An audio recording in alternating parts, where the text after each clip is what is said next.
Hej alle sammen. Jeg vil lige vise jer, hvordan I indsætter den her tilfredshedsundersøgelse ind i jeres e-mail-signatur. Så når I nu har modtaget den i jeres mail, så går I ind her og markerer den med gråt.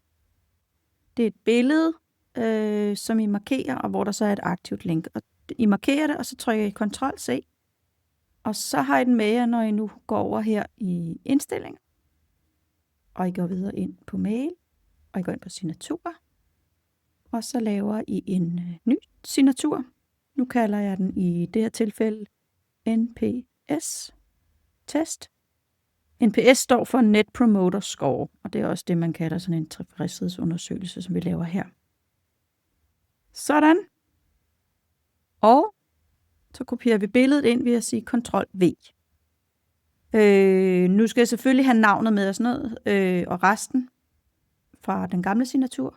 Men nu går jeg først lige ind og sikrer mig, at den her signatur er den, som bliver brugt som standardsignatur, og det er både, når jeg skriver nye meddelelser, og når jeg svarer på mails.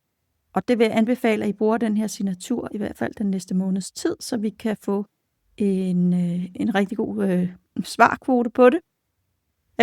Og nu går jeg så tilbage i min oprindelige signatur, og der fanger jeg så mit navn og telefonnummer det hele, uden det gamle billede. Det er vigtigt. Og så siger jeg Ctrl+C. I kan se, det er markeret med gråt. Og så siger jeg annullér her.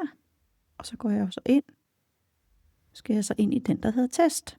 Og så kopierer jeg mit navn og det hele.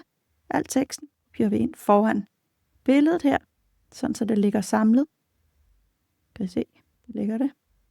Og I kan se, at standardsignaturen er stadig sat til den her NPS. Og så siger vi OK. Og vi siger OK igen. Og så kan I se her næste gang, jeg skriver en mail.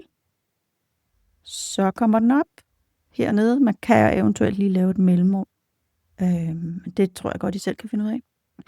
Og så kan I så se her nu, når jeg peger cursoren henover, så står der Ctrl. Klik. Sådan der. Og når man så klikker på den, så kommer du direkte ind i undersøgelsen. Det var det. Tak for det.